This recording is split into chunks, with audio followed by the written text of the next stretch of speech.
Hello, I'm Barbara Lee Diamondstein. Welcome to Interior Design, The New Freedom.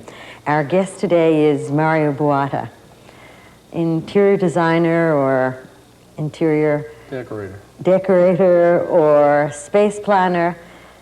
What's the difference and how do you identify yourself? It's a very thin line, and I say decoration is somewhat of an old-fashioned term.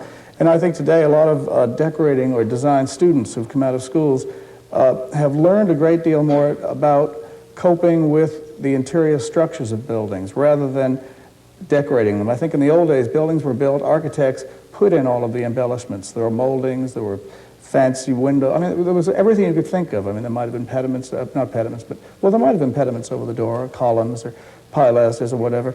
Today, one gets an apartment, you buy a house, it's devoid of any embellishment. There isn't a molding, there isn't a pilaster, there's barely a fireplace. I mean, you might find a mantel if you're lucky. So that one has to start from the bottom, and so they've sort of redefined what they're doing. Is that why you've said that even decorators need decorators? Whether you're a designer or a decorator, we all need someone to help us. We all need another set of eyes, another pair of eyes, or someone else to come in and sort of edit what we're thinking about or what we're doing. Did you ever feel that you needed one? What could a decorator do for you, though? All the time, lots. For example? Well, another decorator can inspire you to do something that you hadn't thought of, or he or she can, just by looking at what they've done or how they've treated something, you just get another point of view, and it's sort of nice to see the way they might have done it.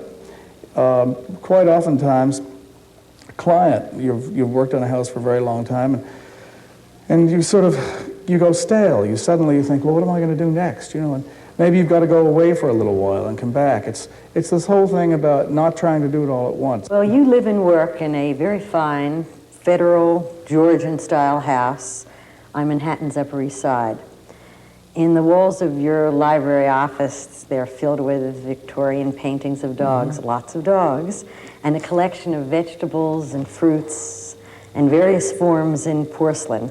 How did you come to be so interested in animals and in vegetables? Well, it's very interesting.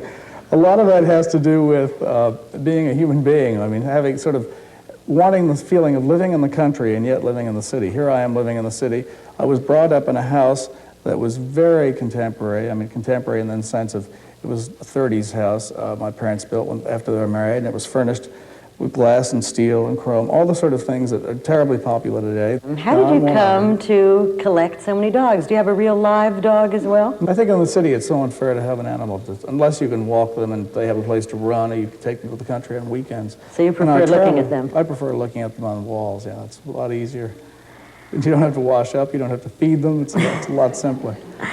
Well, as you point out, we've obviously been influenced with, among other things, with the surroundings where we were raised by and large. And here you were in Staten Island, surrounded by chrome and steel. How did you live? What was life like there that brought your work to such a romantic and embellished and very English kind of appearance? I found that my parents had all of these modern things. My mother hated anything old. She didn't like anything that was, unless it belonged to her family, other things that she'd sort of taken along. But by and large, they liked to think modern and live modern. I mean, that was the whole point.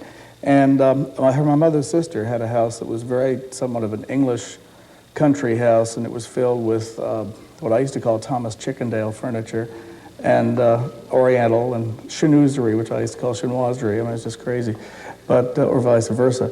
But all of these things I admired so much as a child. And my uncle was an architect, and I was very much interested in architecture and influenced by what he was doing at the time. It had nothing to do.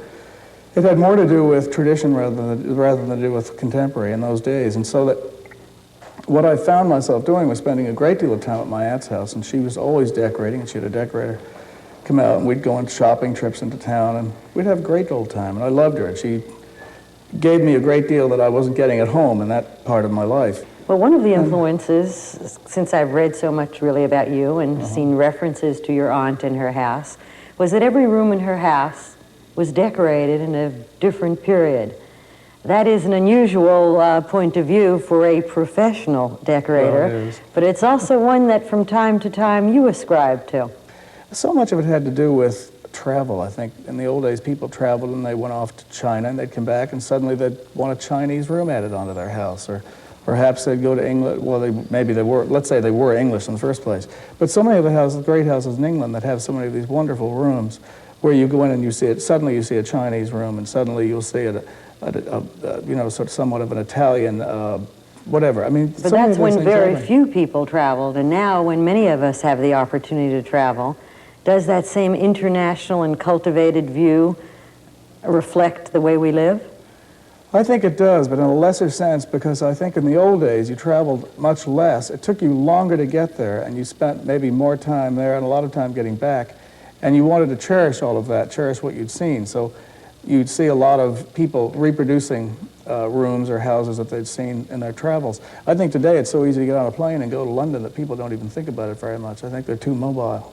You've said that every room should tell a story. If we were to look at your very beautiful library and office, what would that room tell us about you? Let's say perhaps you look around and you can tell my presence might still be in that room because everything about me is in that room. It's telling a story about the way I am. Well, why don't we be specific about that room, that beautiful red, lacquer red secretary filled with all of that porcelain? How did that come about? It certainly wasn't an instant collection, nor was that blue and white porcelain. It's taken about 20 years. It's taken all my life, actually. I started out collecting when I was 12 years old. I bought my first, it was a Sheridan writing box, which I knew nothing about. It was $12. I saved up my allowance, and I thought I'm going to buy that box, and I paid for it $2 a week or whatever. And there it was. But that's always the way it's been. I've always collected. I've had a thing about collecting things, and it's kind of a romance in itself, you know. But I think mainly, when my first trip to Europe as a student with the Parsons School, I got to really be in one of these great English houses, and I realized exactly what I'd been missing or what I really liked about it. And what I love about the English is that they travel a great deal, and in their travels they collect things and they bring things back. And so a lot of their rooms tell stories. And let's say, for example, just think about an English house, for example, lived in by maybe 7 or 8 generations, added to each time by each generation, and becoming more and more embellished. In any case, what happens... What if they're not good design and they just represent nostalgia?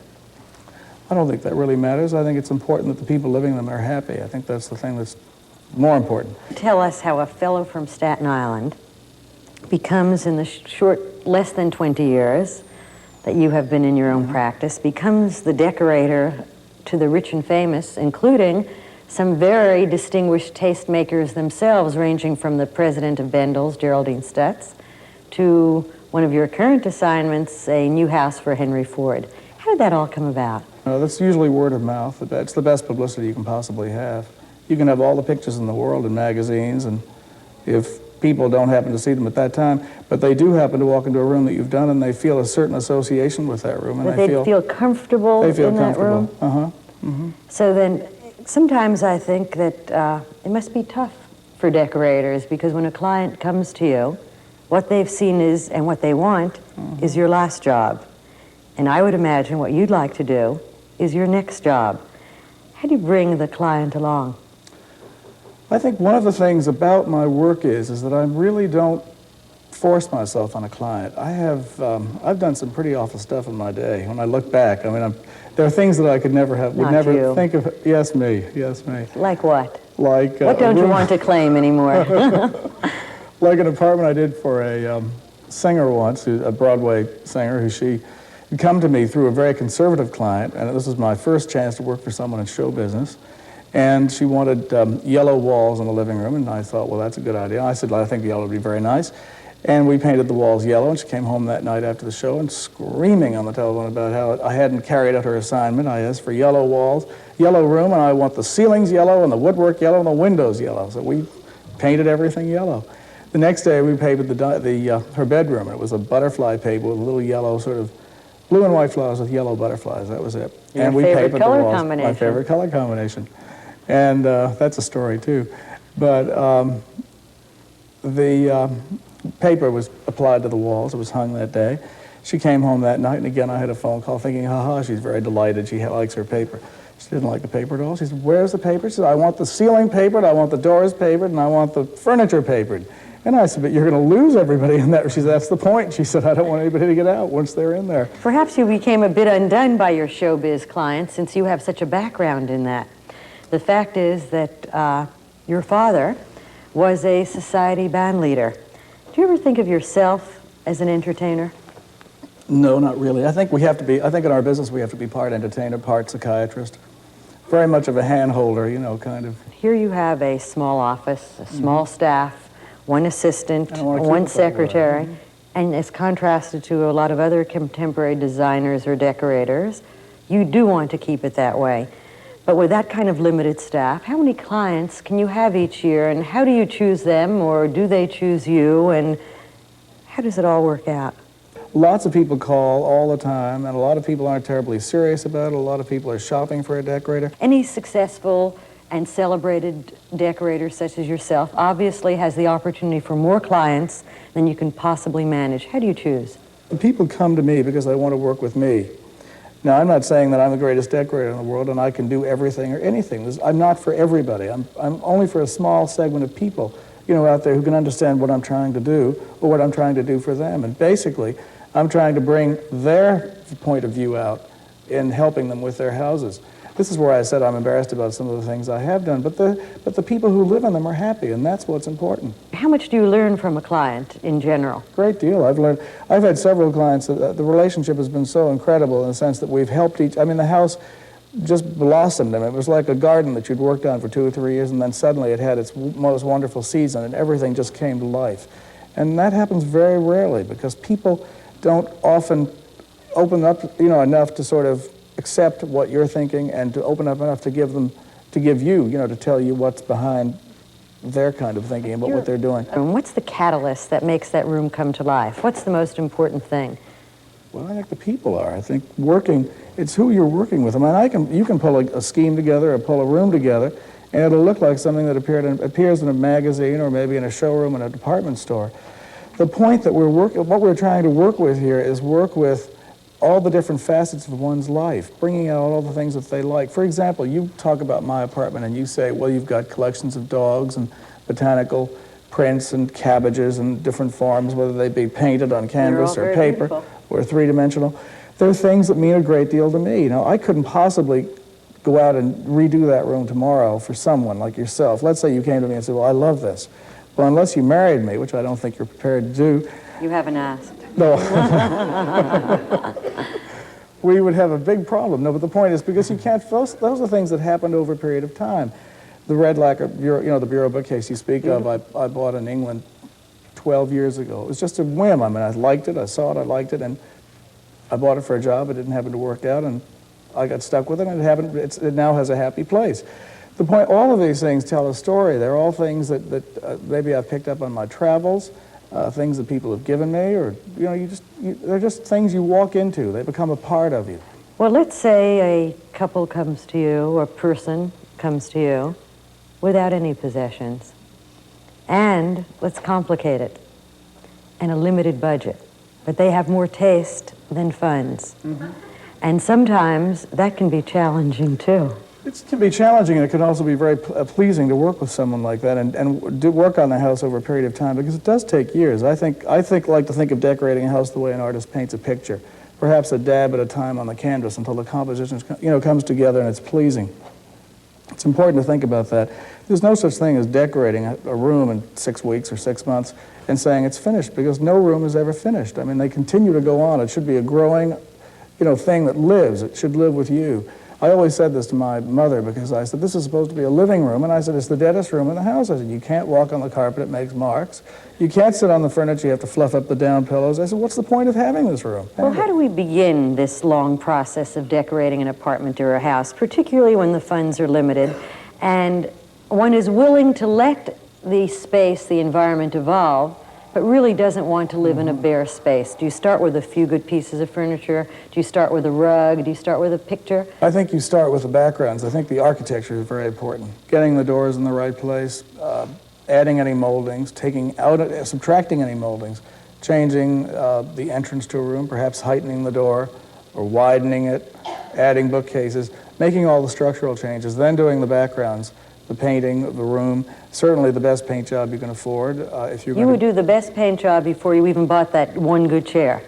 Well, only because I think if you do a really fine paint job, let's say, for example, you spend a great deal of time in preparing the walls, canvassing the walls, preparing them, and perhaps glazing the walls, in time, that's only going to get better as it gets older. It's not going to have to be redone in a period of 5 years or so. I mean, well, let's talk about our budget friends for a moment. They don't Okay. even know if they're going to be in that apartment for 5 years, and they'd rather invest the money in their possessions rather than improving their landlord's property. What do they start with? Well, if there's a chance to change architecturally, then it's a nice thing to do, because none of us want to leave behind things that cost a great deal of money and leave them for the landlord. If the case is, in fact, that you can't make any changes or don't want to, then you work with what you have, and maybe perhaps in one of these modern buildings, paint everything the same color, that being the ceiling and walls, woodwork, etc., either a light or dark color. Then buying the best possible upholstered pieces you can afford to buy at the time, because your upholstery, in that case, become the bones of the room. These are the things that you're going to have for a long time and have to work around. Then after that, you add your tables and lamps and chairs, etc., etc. What's the room that you prefer? I like pretty bedrooms. I think bedrooms are terribly important. It's a place where most people spend more time than they really think about, than they think that they do. Because if we're city people, we come home from a tough day at the office, and it's a very gray city, and you want to come home to a very cheerful kind of an apartment. What's the ideal bedroom for you? A large, comfortable bed. I think preferably a canopy bed. I think there's nothing nice. I personally feel there's nothing nicer than canopy beds. Why? Well, it's just a nice way to sort of wake up in the morning and fall asleep at night. Sense of drama again. Not really. I mean, it's something about waking up in a big king-size bed in the middle of a room that you feel as though you're kind of in the middle of nowhere. And are there desks and dining areas in your bedroom? Well, there haven't been any dining rooms to date, but people, I mean, there usually is maybe a sofa in a corner, or there might be a sofa in a bay window, whatever, where one could have breakfast and maybe entertain. The idea of eating in the bedroom and sleeping in the bedroom, I don't find terribly attractive myself. Have you given up on dining rooms? Do you think they're no longer as relevant as they were? No, I think if you've got the space, I think they're wonderful. I think it's a great luxury in New York today to have a dining room. A lot of people are taking their dining rooms and turning them into dining room libraries or I think that's a good idea. Rooms. I think it's a very good idea, because it is a waste of space. In a New York apartment where you're, say, limited to maybe 3 or 4 rooms, and you have a dining room, I think it's a total waste of space. Unless you entertain a great deal and you want to use that room for such. Well, lots of decorators have given up on curtains. They think of that as something of another period, largely because of the maintenance and the realities of city life. But you're not one of those. Not one of those. I think curtains are very important. I think curtains are become architected to the rooms. Curtains help soften that space, and they can help soften the lines of a room. They also, I hate to tell you this, but they're finding out, a lot of these people who weren't using curtains are finding out the curtains are keeping out a lot of the drafts and a lot of the cold, so the curtains will be coming back. The same way I've seen a lot of the architects, designers today using color. Color has come back suddenly. I mean, you find a lot of interiors are being painted with pastel colors, pastel furnishings. You know, the sort of white and black and white and gray room is sort of becoming a thing of the past, and color is suddenly coming in. And all of this is terribly important. But a lot of this has to do with swaying. A lot of architects and designers and decorators don't ever sway. They have a point of view that becomes very non-elastic, and they don't realize that, you know, that you can't be a star today and say, well, this is the way it's going to be. People won't take that. People want to be treated like you're working for them and you're doing what they want and what's going to make them happy. There's no point in having something that doesn't reflect that feeling. If one of the purposes of the designer is to help people, how do you keep from intimidating them with all that good taste? I personally feel that what is good taste to you is not good taste to me, and if you feel that you look great in, you know, whatever, you like a blue room or a gray room, and you like whatever, and you feel that it's right for you, it's right for you. Who am I to say that it isn't right? I mean, who is anybody to say? But isn't that part of your professional role, Yes, to make a judgment, to give advice, to take a stand? I can give advice, but if people don't take it, I mean, there's nothing I can do about it. Just go ahead, I'm sorry. We know that there are regional differences in taste, but are there regional differences in good taste? For example, you've done jobs in Ohio and Michigan and so on. Do you find varying interpretations of what is good taste? I think people are very much influenced by what they see in magazines. I think the magazines have done a great deal to sway people in the way they want to live or the way they think they want to live. I think it has nothing to do with the real them. But going back to good taste, I think good design is more important. Has anything ever occurred that would cause you to leave a job or have you sure. excused from a job?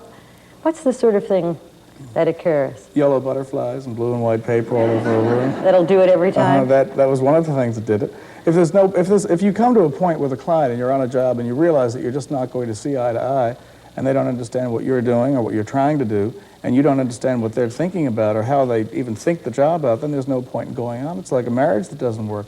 And decorating, the sort of rapport between a client and a decorator is terribly important because most of my clients go back 17 years from when I first started. I'm still working for these people. So that a good part of one's work is not only taking on clients, but redoing the work of ongoing clients. Exactly. Actually, and adding to them, bettering them, changing. It could be a lifetime, full-time effort. And that's what one hopes for. It is, exactly, exactly. Perhaps you should tell us, in your own words this time, what you think the hallmarks or the identifying aspects of a Mario Buata job are. Well, usually mass confusion. It takes me a long time to get started. Is that true? Well, it does because... Well, how do you begin? Well, you try to get inside the mind of your client. And when I was younger and when I had a great deal more time, I used to spend perhaps a weekend at a client's house. And I'd learn to live the way they lived. And I'd learn to realize what the movements were. They were out playing tennis on Saturday morning. And so they had an early breakfast, and they liked breakfast in the breakfast room, or they liked to use the dining room, or the kitchen, or whatever, however this all worked out. And all of these things became terribly important, their sleeping habits, et cetera, et cetera. Why don't you tell us 4 or 5 things that if we walked into a Mario Buata room, apartment house, that we would know had the hallmark of your sensibility? Color. I like to use lots of color. Lots of pleasant colors that are pleasing to the eye. Comfort, I would say. I'm a great advocate of very comfortable rooms that look as though you just want to sit down the minute you walked in. Certainly, personality of a client coming forth, the fact that the room does look like the client lives there or owns it, even though you may not agree with what he or she has. The fact that it does reflect that particular person who's living in it. I guess I would say it with comfort and color. And collections? Well, not really, because everybody doesn't collect. I mean, that's a very personal point of view. A lot of people don't collect. And collections are not a part of every room. I mean, it's something that it's nice to have a collection or have a client who has a collection and has a point of view in that respect. But then again, you're getting into something which can also be very difficult because collectors are very difficult people. They like having their things exhibited in a certain way that it's either an intellectual collection or it's a collection where they're collected for the sake of investment, works of art, furniture, but they can be detrimental to a room because you find that a client has suddenly brought in an antique shop and you don't know what to do with all these pieces. He's got pieces from all different periods or 17, chairs that don't fit into the room and you wonder what you're going to do with them all. It's not easy. It's not an easy job being a decorator, I can tell you that. And why do you look so cheerful? Well, it all comes in what I said before, it's gauging. You have to gauge yourself. There must be some jobs that you've done that especially please you. Which would you most want to be known for? Well, I love my own apartment, and I've loved, I have several jobs in the country, various parts of the New York area country, people that I've worked for that I've liked very much. I like the present job I'm working on now. Is that the Detroit job? Yeah. Since that's going to be so widely published, can you tell us a little bit about it? Well, it's very much of an English country house feeling. They live in England part of the year, and so they very much like the feeling of what English country houses, the sort of feeling of lots of color, flowers, fresh flowers, warmth, a fireplace roaring, and all that sort of thing that makes a house, and the sort of smells, all those sort of things that make it work so well. Well, you have done that in another way, and that is in another room in your home office.